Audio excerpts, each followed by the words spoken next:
ლექცია ხელოვნური ინტელექტი კინოში. პლატფორმები, გამოყენება, შეზღუდვები და შემოქმედებითი თავისუფლება. კინო ყოველთვის იწყება ერთი შიშით, ცარიელი ეკრანის შიშით, იდეით, რომელსაც ჯერ ფორმა არ აქვს. დღეს ხელოვნური ინტელექტი აღარ არის ფანტასტიკა, ის უკვე კინოს პროცესშია. სცენარის იდეიდან პირველ კადრამდე, სტორიბორდიდან მონტაჟამდე. ეს ლექცია არ არის ტექნოლოგიაზე, ეს ლექცია არის ავტორზე, რეჟისორზე. იმაზე, როგორ შეიძლება ხელოვნური ინტელექტი გახდეს არა შემცვლელი, არამედ გენიალური ასისტენტი ავტორისა და რეჟისორისა.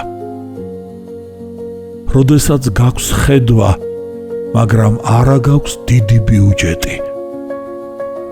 ლექციაზე ვისაუბრებთ, როგორ გვეხმარება ხელოვნური ინტელექტი იდეის კრისტალიზაციაში,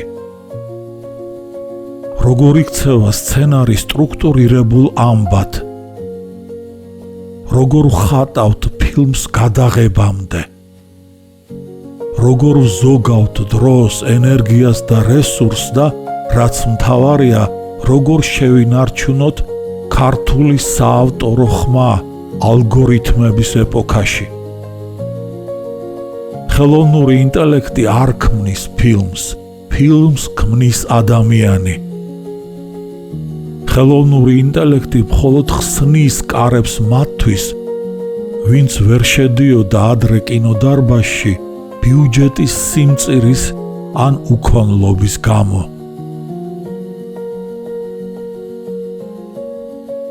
ლექცია ჩატარდება 11 თებერვალს, ოთხშაბათს, 18 საათზე, საქართველოს კინოაკადემიის ლურჯ დარბაზში. მისამართი ძმები კაკაბაძეების ქუჩა ნომერი 2, რუსთაველის მეტროსთან.